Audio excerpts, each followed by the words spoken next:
नमस्कार, मैं हूं आरती और आप देख रहे हैं एसएमजेड न्यूज इंडिया। और एक बार फिर से बड़ी खबर लेकर हाजिर हूं ईरान इजराइल अमेरिका युद्ध को लेकर। सबसे पहली खबर कि ईरान ने माफी मांगी है पड़ोसी देशों पर हमले करने को लेकर और अमेरिका की शर्तों को ठुकरा दिया है। दूसरी खबर, अमेरिका ने लगातार अपने हमले करने को तरीकों को बदलता जा रहा है।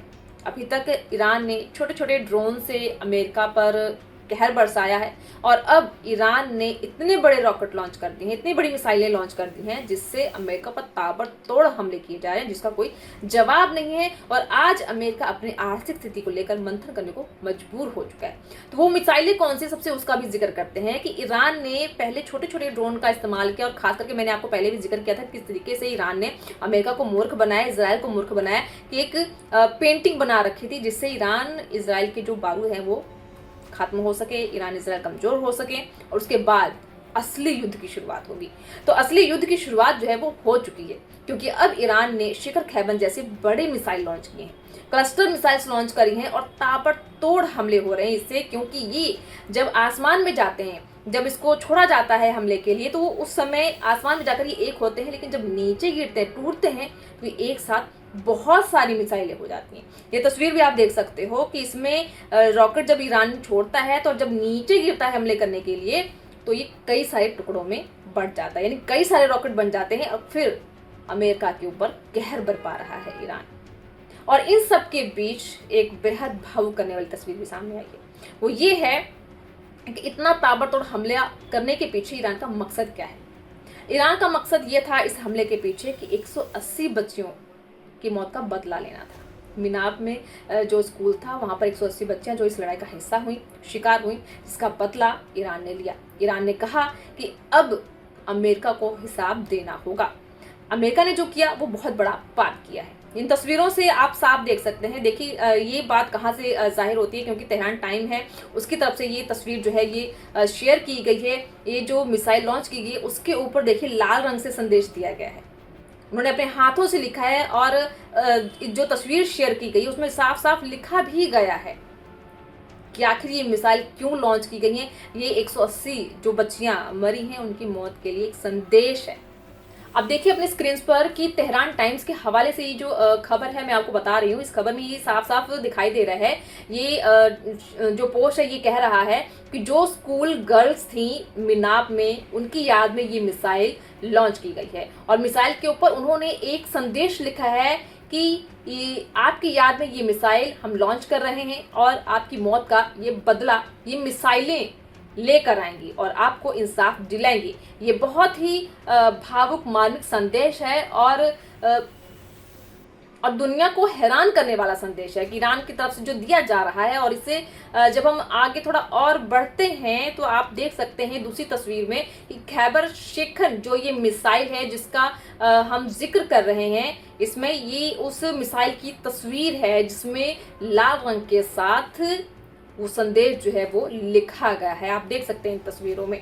तो जहां पर ईरान ने ये जो संदेश दिया है कि मीनाब में 180 स्कूल गर्ल्स थी, बच्चियां जो थी इस लड़ाई का शिकार हुई, उसका बदला लिया ईरान ने, उसका इस नाम का ये संदेश था। तो ईरान जहां हमले कर रहा है, जो एक सवाल उठ जाता है इसी बीच में, आप भी अपने विचार में जरूर बताइएगा। इस लड़ाई में बेशक 3 देश मिलकर आपस में लड़ रहे हैं। युद्ध की वजह जो हो सकती है, जैसे कि शुरुआत में बताया गया था कि न्यूक्लियर पावर कंट्री जो है ईरान ना बन जाए, जिसको लेकर इजराइल भी डर गया, अमेरिका ने रोक लगा दी। भारत भी न्यूक्लियर बम बनाने की कोशिश कर रहा था, शक्तियों की कोशिश कर रहा था, अमेरिका ने रोक लगा दी थी। पर जो ये संदेश दिया है कि 100 बच्चियों की मौत का बदला लिया गया है, तो क्या इजराइल में या अमेरिका में कुछ मासूम लोग नहीं होंगे? क्या वहां पर मासूम बच्चियां नहीं होंगी? वहां पे जो आम जनता है वो तो नाजायज इस लड़ाई का हिस्सा हो रही है, नाजायज लोग मारे जा रहे हैं। तो ये जो भावुक बातें हैं जो अपने आप में एक बार सवाल जरूर खड़े कर देती हैं। तो कहीं ना कहीं युद्ध चाहे किसी भी देशों के बीच में हो, पर बेशक देश के जो प्रमुख जो चेहरे होते हैं उनके बीच में लड़ाइयाँ होती हैं, पर उन लड़ाइयों का नाजायज शिकार जो होती है वो आम जनता हो जाती है, आम पब्लिक हो जाती है। तो इस बारे में भी कहीं ना कहीं युद्ध शुरू होने से पहले तक ये बात जो है पहुंचनी जरूर चाहिए। तो दूसरी बात अब हम आगे ये कर लेते हैं कि ईरान ने माफी क्यों मांगी है और अमेरिका की वो शर्तें कौन कौन सी थी जिसको ईरान ने ठुकरा दिया है। इस पर जिक्र करते हैं। ईरान के राष्ट्रपति मसूद पेजेश्कियन ने शनिवार को ये कहा कि अमेरिका की यह मांग कि ईरान बिना शर्त आत्मसमर्पण कर दे तो एक ऐसा सपना है जिसे अमेरिका को अपनी कब्र तक ले जाना होगा। अपने संबोधन में पेजेश्कियन ने यह भी कहा कि ईरान की ओर से मिडिल ईस्ट के कुछ देशों पर हुए हमलों के लिए उन्हें खेद है। उन्हें माफी मांगते हुए कहा कि ईरान इन हमलों को रोक देगा। उनका यह भी कहना था कि यह घटनाएं सैन्य तंत्र के भीतर हुई गलतफहमी के कारण हुई। हालांकि उनका यह बयान ऐसे समय में आया जब शनिवार सुबह ईरान ने खाड़ी क्षेत्र के कई देशों पर तेज हमले किए थे। इन हमलों में बहरीन, सऊदी अरब और संयुक्त अरब अमीरात को भी निशाना बनाया गया। दूसरी ओर इजराइल और संयुक्त राज्य अमेरिका भी लगातार ईरान पर कई हमले करता रहा।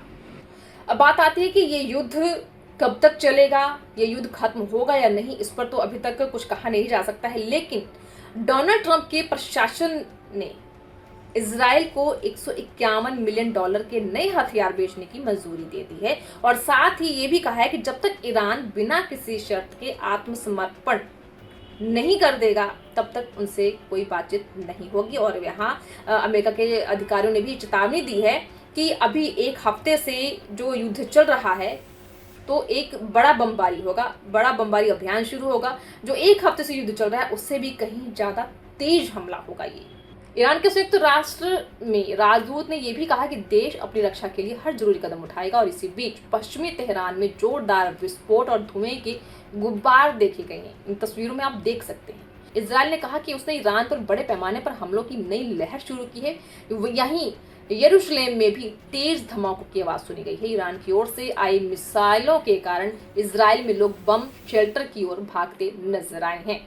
और इस युद्ध को लेकर मुनीर और सऊदी रक्षा मंत्री की मुलाकात जो है हुई शनिवार को सऊदी अरब के रक्षा मंत्री खालिद बिन सलमान और पाकिस्तान के सेना प्रमुख आसिम मुनीर की रियाद में एक बैठक होती है। सऊदी प्रेस एजेंसी के अनुसार दोनों नेताओं ने ईरान के हमलों को रोकने के तरीकों पर चर्चा की। सऊदी अरब और परमाणु शक्ति संपन्न पाकिस्तान के बीच रक्षा समझौता भी है। इसके अनुसार किसी एक देश पर हमला दोनों पर हमला माना जाएगा। तो फिलहाल ईरान, इजराइल और अमेरिका के बीच में चल रहा ये संघर्ष, ये युद्ध कब रुकेगा कब नहीं रुकेगा ये तो समय बताएगा कि आखिर ईरान अमेरिका की शर्तों को मानता है या नहीं, बिना किसी शर्त के आत्मसमर्पण करता है या नहीं, या फिर ईरान अमेरिका के चक्के छुड़ा कर रहेगा। क्या होगा ये तो देखना होगा। लेकिन इस पूरी खबर को लेकर आप क्या कहते हैं, अपने विचार कमेंट बॉक्स में जरूर बताएं।